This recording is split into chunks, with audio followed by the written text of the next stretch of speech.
Hello, good afternoon. Adonis here once again. Just come back from work. Work wasn't too bad. There was one, of course, it was at the end of the day, right? There was one customer interaction.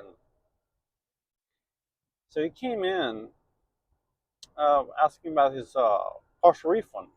I'm like, okay, asked for some information, pulled up his account. He moved out last month. I'm like, well, I see you were charged this day. You move out a few weeks later. You don't qualify for a partial refund, right? For him, he's like, well, I spoke with the manager, Chris. I'm like, okay, I don't know who Chris is. 10 months ago, asking about the partial refund stuff like that. And I'm like, well, per lease, we don't refund any partial use months. And from what I'm looking at your account, you don't qualify for that. Simple as that, right? And then he was asking where it says on the lease. So I showed him on the lease, like, hey, this is a section. And then he was wanting to speak with someone else, and it's always like that. Whenever you don't give someone what they want, they always want to talk to someone else, like expecting a different answer, right? So I was like, okay, I'll have the store manager reach out to you tomorrow. I'm gonna tell you the same thing I told you, but okay. And so I reached out to another coworker about the situation. He was like, yeah, no, you're right. I'm like, I know I'm right. He was like, yeah, I mean, because the thing is, on the lease, like the first line states the customer needs to tell us that he's moving out. He's, oh, well, I never told anyone I'm moving out, so I should qualify for a refund. I'm like, that's not how it works, buddy. Most people these days don't tell us. They just take their stuff out, and then we just do our walk in the morning. Once we see it's empty, we just clean it and move the customer out. Simple as that. So no, like you're no different from most customers. But obviously, this guy is stuck with what he was told by probably someone that misinformed them many, many months ago. But yeah, my coworker's like, yeah, no, you're right. Like, Hard Lee is like, yeah, he's not entitled or qualified for a refund. I'm like, I know.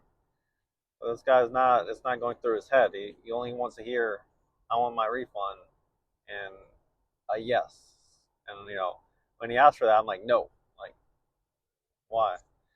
So, it's some people just like, it doesn't, they will not take no for an answer.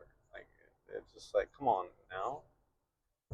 Like, like if you had told us you were moving out previous month, the month prior we could have prorate you, done deal. But you assume one thing and never followed to verify it, and you moved out. Like that's on you, buddy.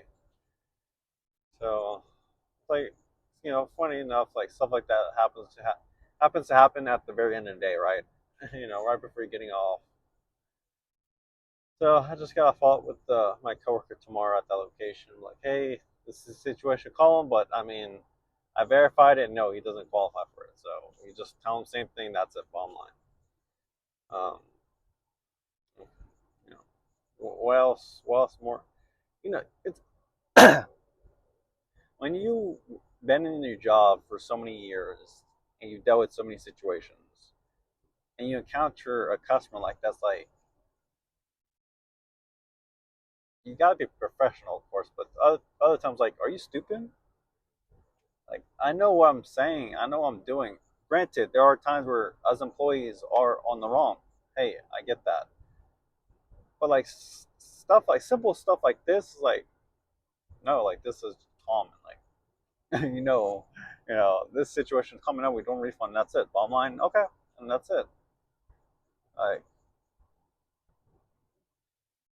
there's another detail I'm gonna leave out, but yeah, there's another detail about the individual himself. If you know, you know. But I'm like, of course, yeah. I'm just gonna leave it as that. But yeah, I'm just gonna leave it as that. But it's like, of course, it's always, yeah. I'm gonna leave it as that. But no. Besides that, work not too bad. Next week though, we do have a. So I think I discussed this before. Every like 6 months or so, we have like a in-person meeting, right?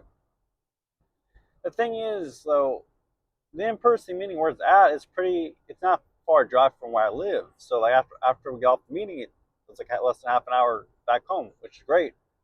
For some reason, this year, this time around, we're having it out in Austin.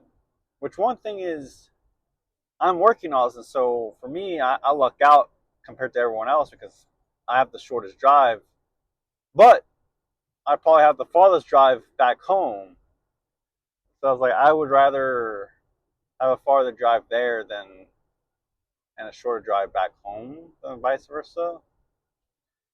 Um, because when I heard about the meeting right before they posted about where the location, I was like, okay, well, I just gotta leave early because I'm out in Austin, and this is a different city, right? So, for me, it'll be a longer drive. And no, when they posted the address, I'm like, what? I'm guessing the usual place because there's two hotels in the same town, same city. We usually have meetings, unless both those hotels were booked out, like meetings, like a meeting room. And the only meeting room they had was in Austin. I'm like, we couldn't have pre-planned one out. You know, I mean, these can't be the only hotels now. Like, what's going on? But it is what it is. Hopefully, we get off the meeting early. That drive home that's going to be an hour easy drive. So it is what it is. So, but tomorrow I'll be working at my home site, so it's not too bad. Typically Saturdays are pretty slow, so hey. I mean, next week schedule wise is not bad. Like where I'm working at, not busy sites, pretty chill. It's just two of them are going to be at the Austin site, so farther drive for me there and back. That's the only thing there. I guess that's what it is. Oh, hopefully the mic. It shows it's on, but I recorded a short yesterday, and like you can hear a lot about the wind like outside. Like, I don't know. And it's on, so I guess it doesn't. It's charged. Maybe I got charged, but I guess because I don't know. Whatever it's just not removing the wind or the car noise, and whatnot. So it is what it is. So, but before I go, if anyone has have any similar situations to customers like the one I described in the past, do comment down below what it is. I'm sure it's definitely some unique conversations had depending on the industry you work at. So, well, thank you for watching. Have a good day. Take care. See ya.